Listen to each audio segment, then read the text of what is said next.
Salam əziz şagirdlər, bugün sizinlə personal pronouns, şəxs əvəzlikləri və to be dərsinin izahına baxacağıq. Personal pronouns şəxs əvəzlikləri deməkdir və tək və cəm olmaqla iki yerə ayrılır. Tək şəxs əvəzlikləri I, mən, you, sən, he, o kişi cinsi, she, o qadın cinsi, it isə o cansız əşyalar və heyvanları bildirir. Həmçinin it orta cins olaraq da qeyd edilir. Cəmdə işlənən şəxs əvəzlikləri isə we, biz, you, siz, they isə onlar deməkdir.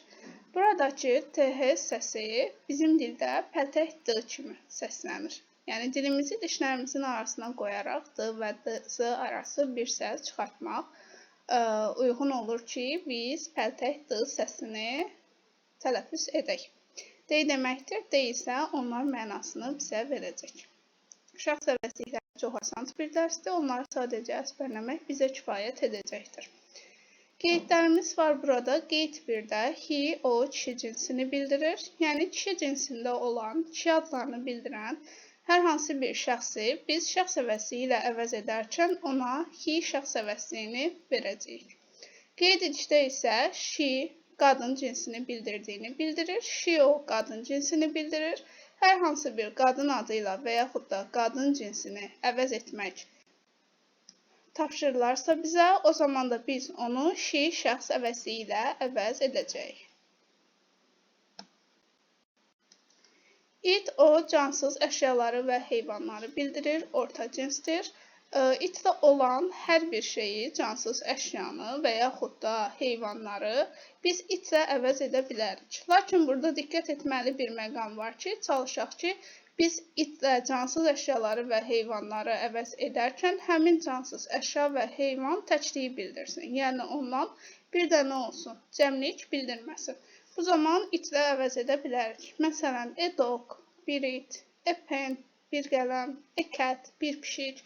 Bunların hər birini, məsələn, a pen dedikdə bir qələmdən söhbət gedir və biz bunu itlə əvəz edə bilərik. Və yaxud a cat dedikdə bir pişikdən söhbət gedir və biz bunu itlə əvəz edə bilərik.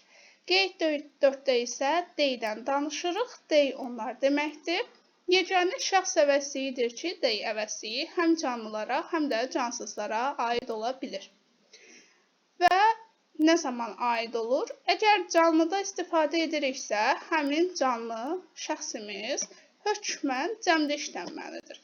Yox, əgər cansızda istifadə ediriksə, o zaman da cansızı bildirən hər hansı bir əşya və yaxud heyvan adı bildirilirsə, bu zaman o da cəmdə işlənməlidir.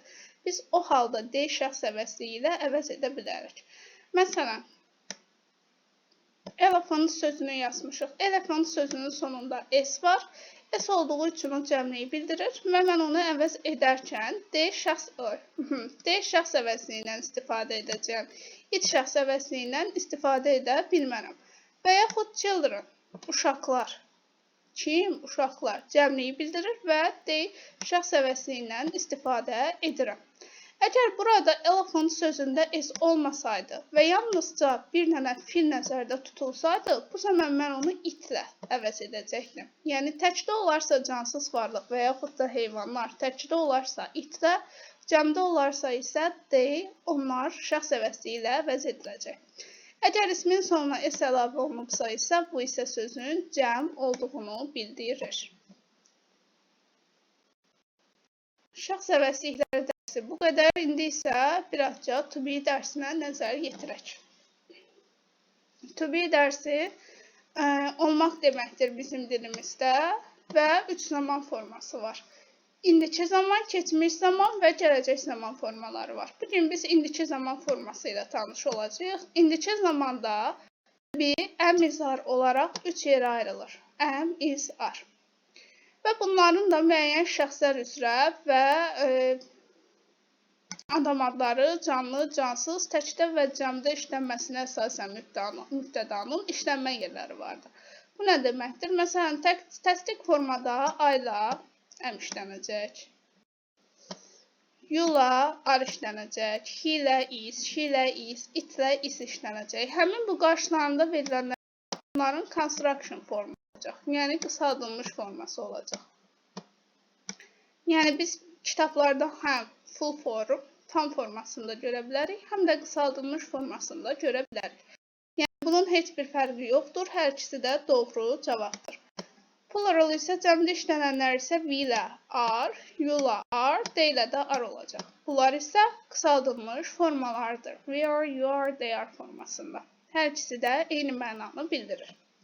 Dedik ki, to be olmaq deməkdir. Gəlin indi onun cümlədəki tərcüməsinə diqqət yetirək. Məsələn, I am a student deyirəm. Mən şagirdəm. I vermişəm cümlə quruluşuna əsasən və burada to be olaraq əmrdən istifadə etmişəm. I am yalnız və yalnız I şəxs əvəzliyi ilə işlənir. Digər heç bir şəxs əvəzliyi ilə və yaxud da hər hansı bir sözlə heç zaman işlənə bilməz. I am. Bu formada yadda saxlamamız kifayətdir. He is a student. O şagirddir. Söhbət he ilə gedir. He dedik ki, kişi cinsini bildirir və o deməkdir və onlarla da mütləq is to be-sini verməliyik. O şagirddir. We, biz deməkdir. We həmişə arla işlənir. We are student. Biz şagirdlərik. Bu formada işlənilir. İnkar formasını düzəldərkən isə biz yenə də to be-lərdən istifadə edirik. Yalnızca burada not inkar ədatından istifadə edirik. Əgər not inkar ədatı varsa, deməli o cümlə inkardadır. Bəs not inkar ədatını harda yazırıq? Onu hökmən to be-dən sonraya əlavə etmək lazımdır. Am not, he, she, it is not, you, we, they are not. Bu formada işlənəcək. Cümlədə işlənmə növlərinə baxsaq isə, məsələn, yuxarıda qeyd etmişəm ki, I am a student, mən şagirdəm. Burada isə deyirəm ki, I am not a teacher, mən müəllim deyiləm və yaxud I am not a student, mən şagird deyiləm. Not istifadə etməklə inkarlıq yaradırıq və deyil mənasını bildirir. Və yaxud she is not a teacher, o müəllim deyil. You are not teachers, sən müəllim deyilsən və yaxud siz müəllimlər deyilsiniz. We are not teachers, biz müəllimlər deyilik. Yəni notdan istifadə etməklə biz to be-nin inkar formasını yaradırıq. Daha sonra isə sual forması gəlir. Sual forması isə çox sadədir. Bu zaman to be-lərimiz, indiki zaman to be-ləri am, is, are keçir mübtədadan əvvələ, yəni cümlənin əvvəlinə keçir.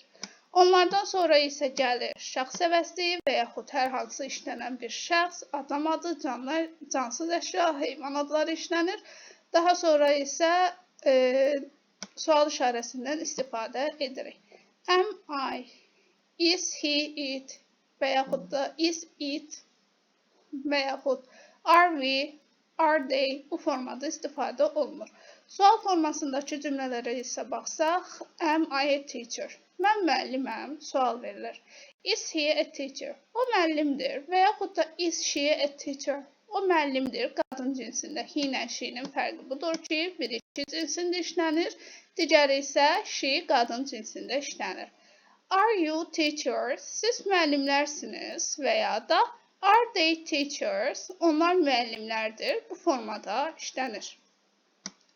Burada məqam to be-nin nə mənasını verməsidir? Olmaq kimi tərcümə olunur. Çox zaman çaşqınlıq yaradır bizim dildə. Bizim dildə isə daha çox şəxs sonluğu mənasına daha uyğun gəlir. Dir mənasında da işlənilir. To be-nin indiki zamanı buydu. Sizə şəxs əvəzlikləri dərsini izah edədim. Ümid edirəm ki, sizin üçün faydalı və aydın olmuşdur.